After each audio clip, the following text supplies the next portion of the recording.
बात कर रहे हैं बेताल पचीसी की। ये मतलब कोई 2500 साल पहले महाकवि सोमदेव भट्ट की लिखी कहानियों का एक कलेक्शन है। हाँ, और ये सिर्फ कहानियाँ नहीं हैं, ये ज्ञान और पहेलियों का एक ऐसा खजाना है जो आज भी मतलब दिमाग को घुमा देता है। बिल्कुल। और इन कहानियों के सेंटर में दो बहुत ही कमाल के किरदार हैं। एक तो है राजा विक्रमादित्य, जो अपनी समझदारी और मस्ती के लिए जाने जाते हैं। और दूसरी तरफ है बेताल। वो चालाक भूत जिसकी पहेलियाँ किसी को भी चक्कर में डाल दें। सही बात है। और इन कहानियों का जो ढांचा है, वो फॉर्मेट ही अपने आप में एक पहेली जैसा है। हाँ, मतलब कहानी शुरू होती है एक अजीब से काम से। राजा विक्रम को एक साधु एक पेड़ पर लटकी लाश उतार कर लाने को कहता है। और उस लाश के अंदर है बेताल। हाँ, तो मेरा सवाल हमेशा से यही रहा है कि एक इतने बड़े राजा को एक लाश ढोने जैसा काम क्यों दिया गया? देखिए, ये सिर्फ एक काम नहीं था, ये असल में एक परीक्षा थी। परीक्षा? कैसी परीक्षा?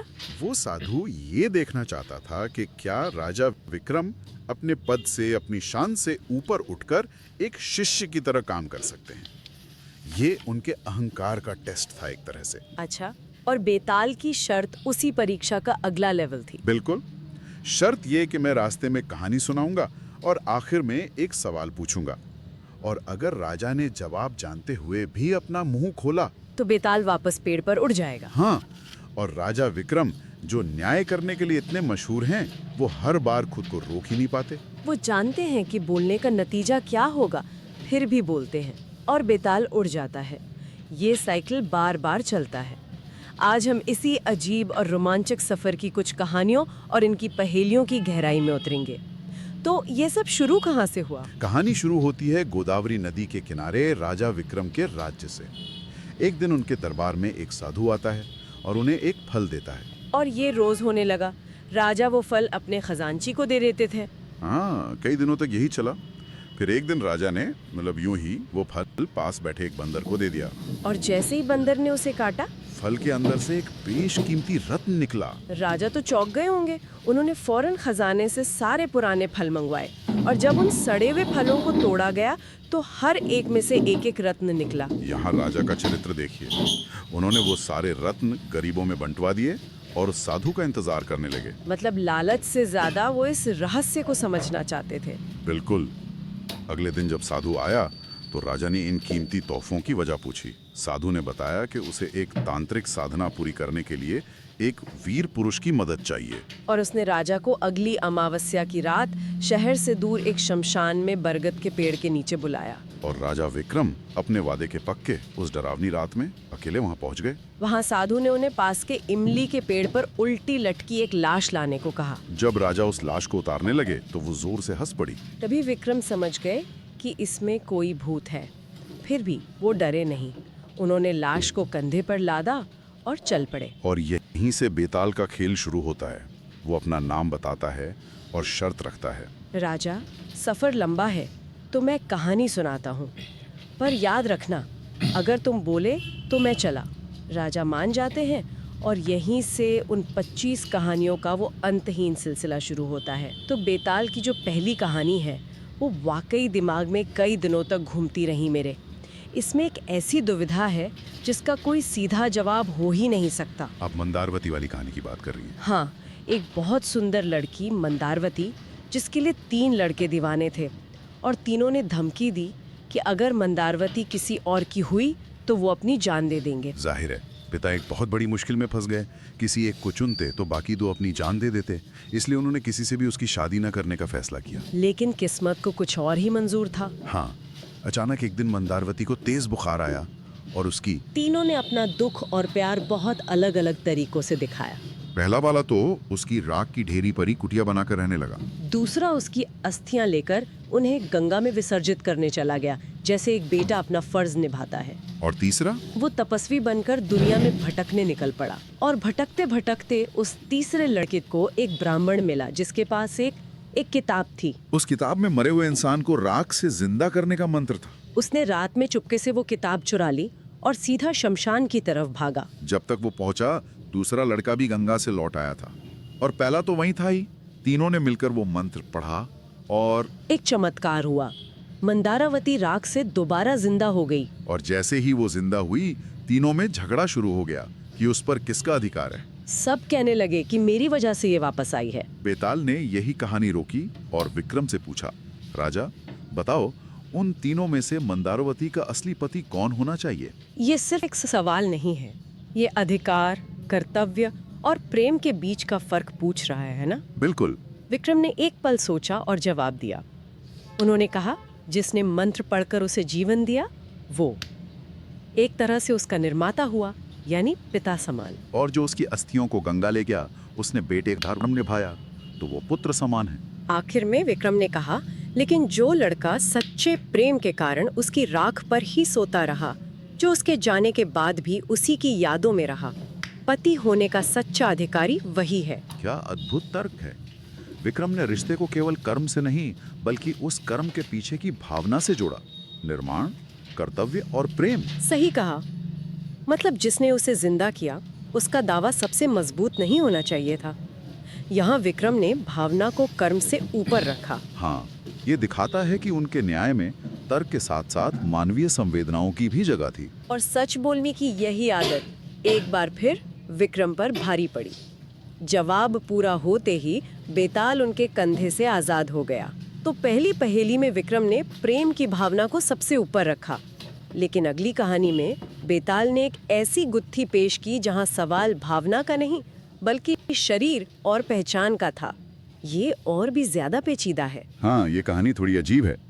एक धोबी था, धवला, और उसकी पत्नी थी मदन सुंदरी। एक बार वो दोनों और मदन सुंदरी का भाई तीनों मदन सुंदरी के घर जा रहे थे।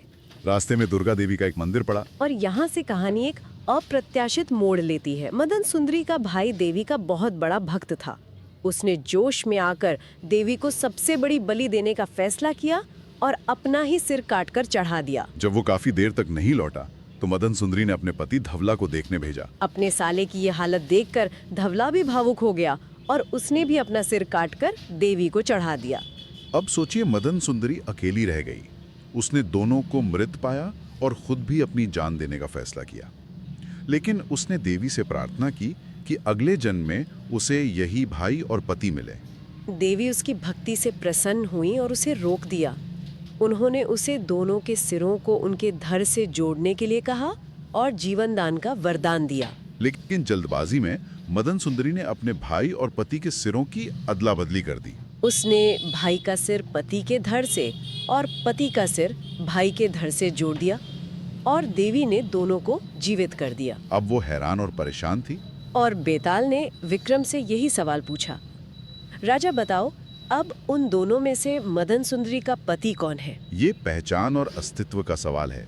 शरीर किसका है और चेतना किसकी? विक्रम ने जवाब दिया, जिस शरीर पर उसके पति का सिर है वही उसका पति है। मतलब ये कि सिर मानव शरीर का सबसे महत्वपूर्ण हिस्सा है और बाकी शरीर की पहचान सिर से ही होती है। कमाल का जवाब है। विक्रम का तर्क पहचान के केंद्र यानी मस्तिष्क और चेतना को प्राथमिकता देता है, ना कि सिर्फ शारीरिक अंगों को।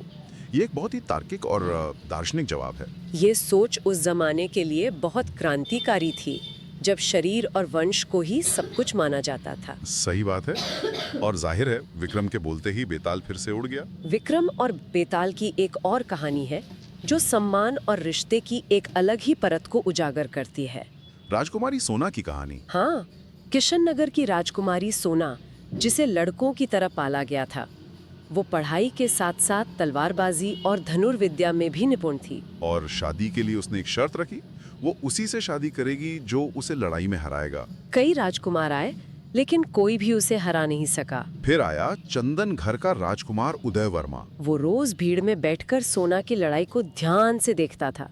उसने उसकी हर रणनीति और हर चाल को बारीकी से समझा। एक दिन उसने सोना की तलवारबाजी के एक विशेष तरीके की सराहना करते हुए जोर से वाह कहा। और अगले दिन उदय वर्मा ने सोना को चुनौती दे दी। दोनों के बीच भयंकर लड़ाई हुई और उदय वर्मा ने सोना को हरा दिया। शर्त के अनुसार अब सोना को उससे शादी करनी चाहिए थी, लेकिन उसने ऐसा नहीं किया। सोना ने उदय वर्मा से कहा, तुमने मुझे हरा तो दिया, लेकिन मैं तुमसे शादी नहीं कर सकती। और हैरानी की बात ये थी कि उदय वर्मा भी उसकी बात से सहमत होकर चुपचाप चला गया। यहीं बेताल ने विक्रम से पूछा, राजा, सोना ने अपना वादा क्यों तोड़ा? क्या ये उसका घमंड था? और उदय वर्मा ने भी उसकी बात क्यों मान ली? ये सवाल सिर्फ वादे का नहीं बल्कि रिश्ते की पवित्रता का है। हाँ, एक छिपे हुए नैतिक नियम का। विक्रम ने समझाया। सोना घमंडी नहीं थी। उदय वर्मा ने सीधे आकर उससे लड़ाई नहीं की। उसने पहले एक शिष्य की तरह दूर बैठकर उसकी कला को सीखा और उसकी हर रणनीति को समझा। इस तरह सोना उसकी गुरु बन गई। अच्छा, तो वो गुरु शिष्य का रिश्ता बन गया। हाँ, और गुरु और शिष्य का रिश्ता पवित्र होता है। सोना ने महसूस किया कि उदय वर्मा पहले उसका शिष्य है, फिर दावेदार, और एक गुरु अपने शिष्य से विवाह नहीं कर सकता। उदय वर्मा ने भी यही सोचा और महसूस किया कि वो सोना से शादी नहीं कर सकता क्योंकि वो उसकी गुरु समान थी। इसलिए उसने अपनी गुरु की इच्छा का सम्मान किया। यहाँ विक्रम ने एक ऐसे नैतिक नियम को उजागर किया जो लिखे हुए वादे से भी बड़ा है।